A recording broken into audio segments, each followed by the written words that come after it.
G'day guys, it's Imo here from Owl and Imo Handmade, and today I'm going to show you how to make these timber frames to turn your pressed flowers into artwork.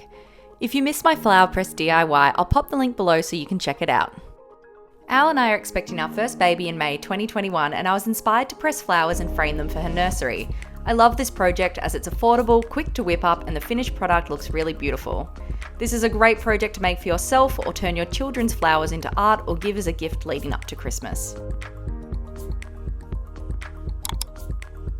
For this project, all you will need is a length of timber for the frame. We use Vic Ash hardwood and either perspex or glass. The beauty about this project is that pretty much anything goes and you can decide the sizes of your frames and timber you'd like to use and just follow the steps below. I measured and made a note of the size of my internal pieces, in my case 2 pieces of 2mm perspex, and used this as a size guide and decided to create a 4mm cutout. I ran my pieces through the table saw, creating the cutout.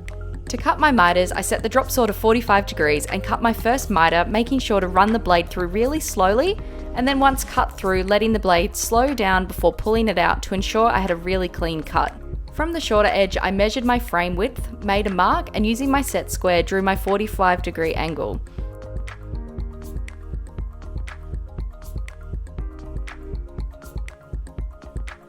Using the drop saw, I made sure to cut on the outside of the line, again guiding the blade through slowly. Repeat this step until all 4 sides are cut. I sanded my timber smooth using my orbital sander and then used hand sandpaper for the edges. If you want to seal your frame, I would suggest doing this now, as once the perspex is in, it'll be a little tricky. We measured, scored, and snapped the perspex to size, making sure to leave the film on the sheet so we didn't scratch the surface.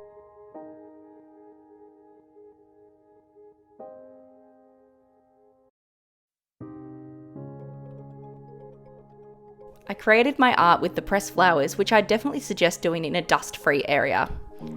Next time I'll use a tiny bit of glue to keep them in place because they can move around a little when adding the second layer of perspex on top, but it wasn't too tricky.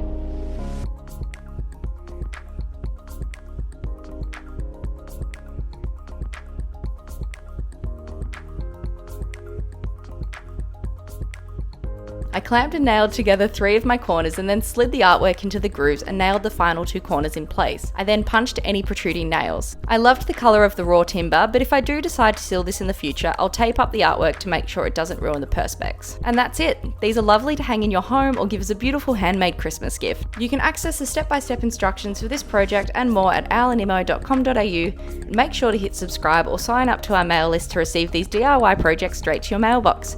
See you next Friday for another DIY project as part of our Christmas gift guide series.